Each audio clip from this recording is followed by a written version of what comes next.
Good evening, I'm Esther Githu. It's Monday, January 20th. This is Africa 54.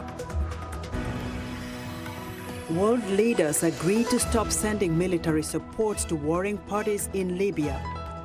Thousands descend on the capital city in the U.S. state of Virginia for a gun rights rally. We'll have a live update. And Sandy Shomari joins Africa 54 with the latest in sports news.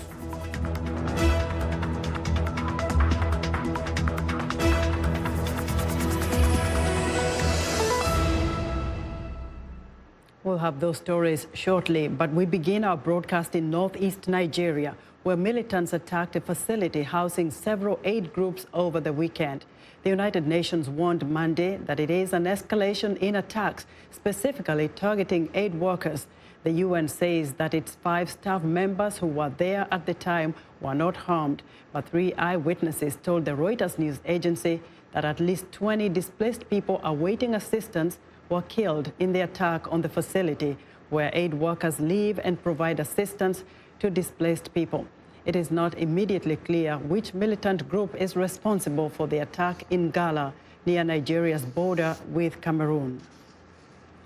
Now, frustrated with the ongoing conflict in Libya, world leaders have agreed to provide no further military support to warring parties in the North African country and to sanction those who violate the arms embargo. But there was no commitment to withdraw existing military support. U.S. Secretary of State Mike Pompeo represented the United States at the summit in Berlin Sunday to participate in another effort towards peace in the divided country. VOA's Ladza Hoke reports. At the end of the summit on Sunday, German Chancellor Angela Merkel said that all the participants, including the parties with interests in Libya's conflict, have agreed that the peace in Libya can only be achieved through talks, not the use of military force. We have to make sure that all the parties that are in any way connected to the conflict speak with one voice. That was the goal of today's conference, because then the parties within Libya will also understand that there's only one non-military way to a solution, and we have achieved that result. The summit was called after a tentative truce brokered by Russia and Turkey a week ago collapsed. Libya's powerful General Haftar is controlling the country's east and is supported by Russia, Egypt, and the United Arab Emirates. The government in Tripoli, led by Fayez al-Sarraj, is endorsed by the United Nations and backed by the United States, part of the European Union, and Turkey. Turkish President Recep Tayyip Erdogan thanked Sarraj for agreeing to ceasefire and urged Haftar to do the same. In order for the other phases of the political process and solution to be implemented, it is necessary for Haftar to put an end to his aggressive attitude. News reports say that Haftar's forces on Saturday blocked oil exports from major ports and that on Sunday, as the conference got underway, they shut down pipelines in Libya. Oil is one of Libya's chief sources of income. British Prime Minister Boris Johnson said Libyan people have suffered enough in what he called a proxy conflict. Proxy conflicts only come to an end when the external proxies decide they want to bring it to an end. So that's what the UK is arguing for. We're saying, look, come on, folks, this has gone on for long enough. It's a disgrace. Yes, we got rid of Gaddafi back in 2011, but it's time now to move on and to bring Libya together under the UN. Supporters for both sides in Libya demonstrated during the conference in Berlin. Zlatica Hoke, VOA News, Washington. Miss Universe 2019 is using her global platform to strive for gender equality, saying she wants to encourage girls and young women to tap into their power and use their voice. VOA UN correspondent Margaret Bishia tells us more on South Africa's Zozibini Tunzi's mission to empower women and girls. South Africa's Zozibini Tunzi visited New York's landmark Empire State Building shortly after being crowned Miss Universe in December. New York City will be her base this year as she travels the world as Miss Universe. This week, the 26-year-old model visited with South Africa's UN ambassador and spoke about how she hopes to inspire and educate young girls to know their value. You're not taught to be ambitious as a woman, and so when you are, sometimes you shy away from it, or you're scared of voicing your opinions. And I think we need to start honing that at a young age to say, don't be scared of your power. You have a voice, learn to use it, because one day it might, change the world. The United Nations says women in Africa run the greatest risk of being killed by a partner or other family member. Such murder rates are particularly high in South Africa. Tunzi hopes adults will be more conscious of what they teach their children about how to treat each other as a step toward ending this abuse. I like to make an example of how, when we're at preschool, you have a young boy who starts having a crush on a little girl. When he beats her, that's what adults usually say. Oh no, maybe he has a crush on you, that's why he hits you. That is subconsciously really teaching the young men to say that is how to love, that love is violence, and teaching young girls as well that to be loved means to be violated. Miss Universe, whose Twitter profile says, "Be kind," urges society to teach boys to learn to show affection in a positive way. Much was made of her decision not to change or enhance her hair for the pageant. Tunzi says she hopes that by being herself 100%, others will learn to love themselves as they are, especially young girls. While she sets out to inspire others, she says South African icons Winnie Madikizela Mandela and musician Mama Miriam Makeba have had a profound influence on her. They both really fought for freedom of the women of South Africa and of the people of South Africa, even though they did it both in different ways. Miss Universe said she does not think she can change the world on her own, but she certainly seems to be trying. Margaret Bashir, VOA News, the United Nations. British Prime Minister Boris Johnson is calling for deeper investment ties between Britain and Africa. Johnson addressed a summit for leaders of 21 African countries on Monday, just days before his country is scheduled to leave the European Union. At the conference in London, the Prime Minister announced an end to British support for thermal coal mining or coal power plants overseas, saying it makes no sense for Britain to cut its carbon emissions from power generation at home while supporting coal-fired projects abroad. Johnson also highlighted deals worth billions of pounds with countries in Africa, underlining the roles British companies are playing in providing everything from smart street lighting in Nigeria to environmentally friendly breweries in Kenya. Africa is the future, and the UK has a huge and active role to play in that future. We want to build a new future as a global free trading nation. That's what we're doing now. That's what we'll be embarking on the 31st of January. After securing Britain's departure from the European Union, the world's largest trading bloc, on January 31st, Johnson is keen to develop business ties with countries outside Europe. Activists from all walks of life gathered in Washington Saturday for the 4th Women's March, calling for greater attention to women's rights and other social issues. First started on the heels of Donald Trump's election to the White House, the march has become a rallying cry for larger social change. VOA's Adita Dunelari was at the march and spoke with some of the participants. Welcome to Women's March 2020. Thousands braved the cold and threat of snow to raise their voices for a host of issues just steps from the White House. Someone's got to do it, We can't just rely on everyone else to solve our problems, and if you don't, take action and come make change, then it's not going to happen. Gender equality and women's reproductive rights continue to be the main focus for many participants.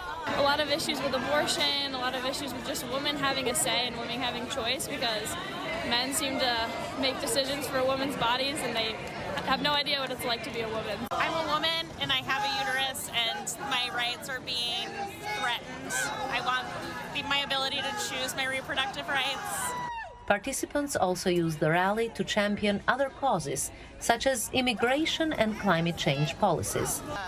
This protester said there can be no women's equality without fair access to economic opportunity for everyone. We can't affect change by having more female billionaires or more trans drone pilots. That is not diversity. Diversity is a diversity of economic thought and people power. As in past years, men have shown up in force to express support for the movement. I'm here for my daughters and for me and for this country. Until everyone has rights, nobody has rights. boosted by other social initiatives like the Me Too movement, which has focused on stopping violence and harassment against women. The Women's March has brought visibility to women's calls for equality and justice, though many participants feel they have not yet seen real change. I don't know. I honestly don't, but I know it has to continue until it succeeds. It is this belief that brought thousands out in protest in cities and towns across the United States and all over the world. Ardita Dunellari, VOA News, Washington. South Carolina will be the fourth U.S. state to hold a presidential nominating contest in 2020 and the first in which African Americans comprise a major portion of the electorate. Statewide polls show former Vice President Joe Biden leading a crowded Democratic field. VOA's Chris Simpkins traveled to the state to gauge the black voter sentiment. Claflin University's homecoming festivities draw hundreds of students and alumni to this historically black South Carolina school. It's also where sports and presidential politics intersect. Working with the Mayor Pete Buttigieg campaign here in South Carolina. Garrett McDaniel is looking to boost support for Democratic presidential contender Pete Buttigieg. McDaniel is not alone. Workers from other campaigns are here too. McDaniel knows many South Carolinians aren't familiar with Buttigieg, but believe the former Indiana mayor has a message that will attract black voters. He is making Black America a pillar of his platform. With the Douglas Plan, it covers economic injustices. It invests capital into black communities. Buttigieg, the first openly gay Democratic presidential candidate, has struggled to win over African American voters nationally, including in South Carolina. Here, many blacks, especially older voters, say they support Joe Biden, who served as former President Barack Obama's vice president. I believe he's more for the people. I believe he can do a better job than who's in office now. I got confidence in him. Massachusetts Senator Elizabeth Warren and Vermont Senator Bernie Sanders are also competing for African American votes, but trail Biden in the state. Younger voters like Bryanta Maxwell want to support a candidate who can beat President Trump. Donald Trump became the Pandora's box, and with that Pandora's box, it opened up everything. So it opened up, everybody was able to just be head on and face on with their racism. It's a battle right now for the soul of the country. President Trump denies he's a racist and has sought to increase his support among African Americans. In October, Mr. Trump visited Benedict College, a predominantly black school in South Carolina. All my life, I've been committed to advancing fairness and opportunity for the African American community. Undecided voter Davian Petty says he cannot vote for Trump and will support a candidate who shares his values. How I'm going to narrow it down is based on where are the candidates' integrity? Where, what are the political issues that they take to the top of their level? So, say for instance, climate change. That's a big issue for me. Environmental issues, the economy. The black vote is critical for Democratic contenders. No Democrat has claimed their party's nomination without winning the voting bloc in more than 30 years.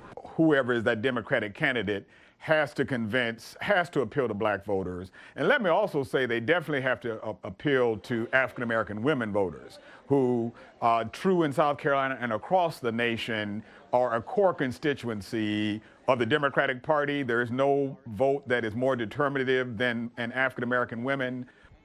Political analysts say the winner of this early primary could draw additional African American support elsewhere in the country. He's doing very well, #1 in the polls in Iowa right now, doing very well in Georgia. We're climbing up in South Carolina. Chris Simpkins, VOA News, Orangeburg, South Carolina. Yes, sir. And we'll be back after this break.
Clara Frank, and here's what's trending.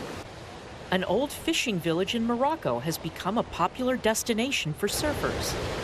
Good weather and sea conditions have helped Tagazout attract beginners and experts to ride the waves. The village has become the surf capital of Morocco. Surfers have been coming here since the 1960s, but back then it attracted wealthy foreigners who could afford the expensive equipment. These days, though, it's one of the cheapest surf destinations in the world, full of backpackers traveling on limited budgets, as well as locals who have embraced the sport. Next up, Germany's largest food and agriculture fair, the International Green Week, has opened in Berlin, with its focus on sustainability. Swiss food giant Nestle is using the show to launch a vegan sausage, while other companies are showing food made from insects and alcohol-free wine. Meat consumption is often linked to emissions of greenhouse gases, and vegetarian alternatives are seen by many consumers as a more sustainable alternative. The International Green Week in Berlin runs through January 26th. And finally, a study in the U.S. found that heart rate and sleep data from the wearable fitness tracker Fitbit can predict and alert public health officials to real-time outbreaks of the flu more accurately than current surveillance methods. Experts say that's because it's impossible to separate people with flu from people who search online about it, due to the media and public attention present during outbreaks. The World Health Organization estimates that as many as 650,000 people die worldwide of respiratory conditions linked to seasonal flu every year.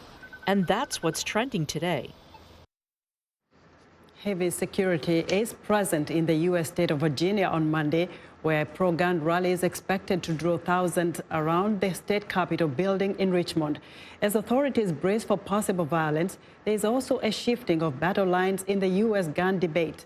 Those backing tougher curbs see Democrats taking control of the Virginia legislature for the first time in a generation on campaign promises of tougher access to arms as offering a model for other traditionally gun-friendly states. But gun enthusiasts argue Virginia is stomping on their constitutional rights to bear arms and vow that Monday's rally will help citizens understand how quickly they can lose the ability to carry guns based on who wins at the ballot box. Virginia Governor Ralph Northam, a Democrat, is vowing to push through new gun control laws. He is backing a package of 8 bills, including universal background checks, a red flag law, a ban on assault rifles, and a limit of 1 handgun a month purchase.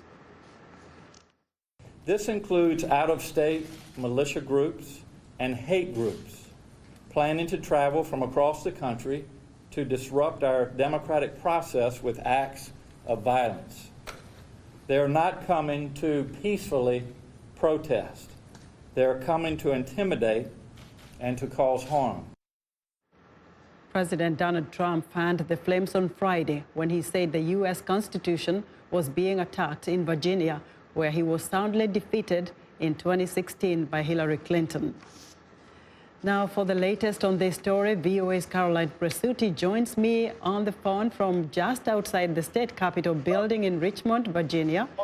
Caroline, describe the scene there in downtown Richmond and what's likely to happen throughout the day.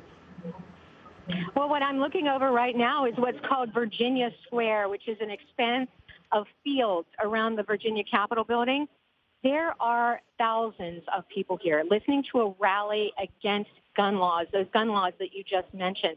People came from all over this country to support the Second Amendment to the U.S. Constitution, the right to bear arms. Now, this is an annual event in Richmond on this day in January when gun rights activists come to lobby their delegates and their senators here at the state capitol. But this year, it carried more of a significance for them because in last November's elections, Democrats won control of the state capitol and started introducing gun control legislation. Let me just give you an answer. One man I spoke with said he came here because a nation without guns is like a lion without teeth. He told me Americans must protect themselves with weapons.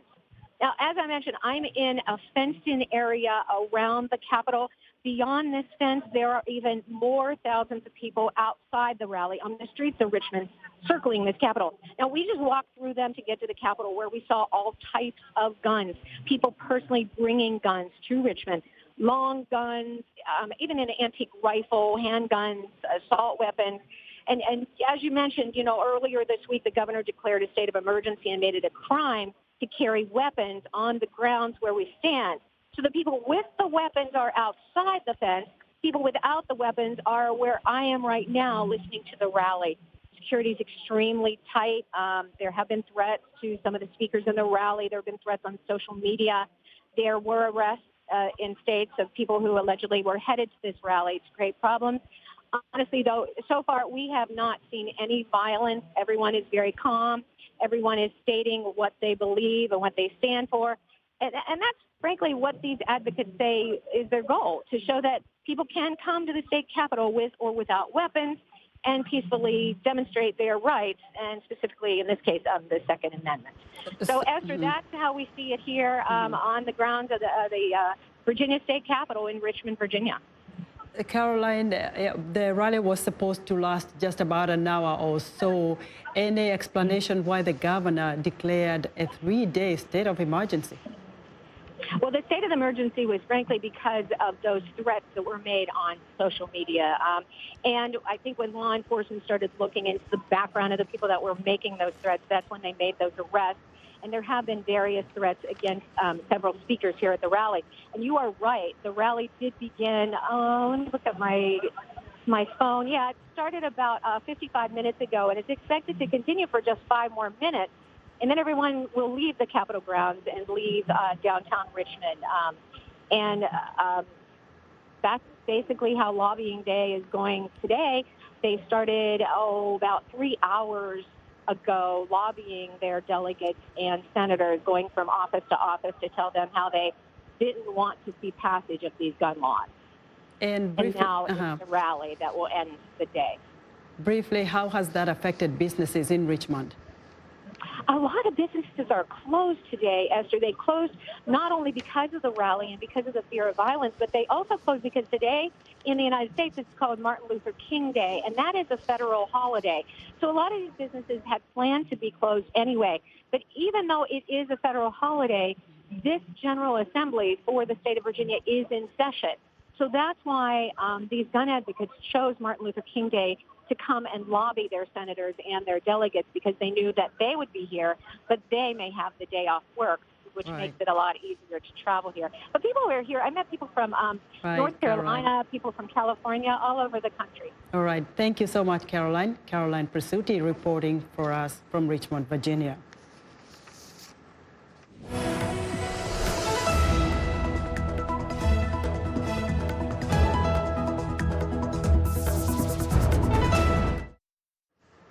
And it's time for our Monday Sports Report, and joining us now is Sandy Shomari with the latest news on Kenya's women's volleyball team.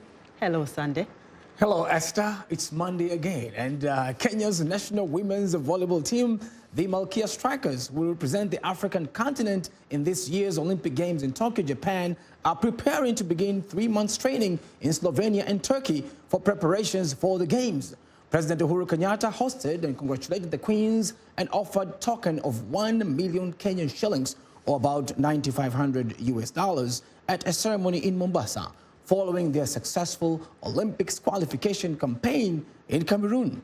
The Malkia Strikers emerged winners of the qualification tournament with 11 points to get the sole ticket that was reserved for Africa at the Summer Games slated for July 24th to August 9th. It's the 3rd time that the volleyball Queens will be representing the country at the Olympics, having graced the 2000 and 2004 editions in Sydney and Athens, respectively. And in the American Football League, the teams for Super Bowl 54 are set. And for the first time ever, 2 teams with red as their primary jersey color will meet in Miami, Florida for the title, after the Kansas City Chiefs mauled the Tennessee Titans 35-24 on a bitter cold day in Kansas City.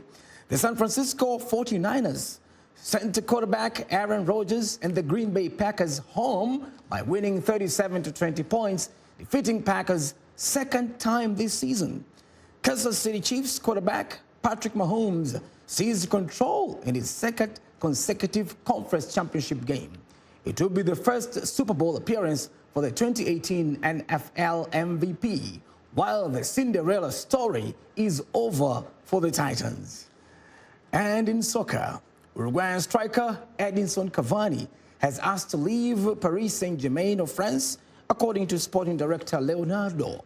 Cavani is PSG's record goal scorer with 198 goals, but the 116 times capped striker told the board he wanted to leave for Atletico Madrid, having fallen behind Mauro Icardi in the pecking order this season. Cavani's desire to leave PSG has stoked the interest of Chelsea manager Frank Lampard, the Blues, who bemoaned his players' lack of clinical finishing. After PSG's win over Lorient in the Coupe de France on Sunday, Leonardo said the Uruguayan wants a fresh challenge after 6.5 years in Paris. Atletico Madrid has already made their interest known, and Cavani has been a crucial player for PSG through the years and has helped the club to become the dominant force in France during this time. The Uruguayan international has won 5 French titles and is the club's all-time top goal scorer. However, a number of injury issues and Icardi's red-hot form have limited the minutes Cavani has played this season. And now, that wraps our sports for today. Esther, back to you. Sandy, great. And the girls getting into volleyball. Girls going places in Africa. Very impressive, Esther. These girls are going to do their thing in Kenya, for sure. They're going to represent the country. All right, Sandy, thank you very much. Be sure to join Sandy Shomari next Monday for another exciting sports report right here on Africa 54. And that's our show for today. Be sure to watch Africa 54 on our website at voaafrica.com. From all of us here in Washington, have a good evening.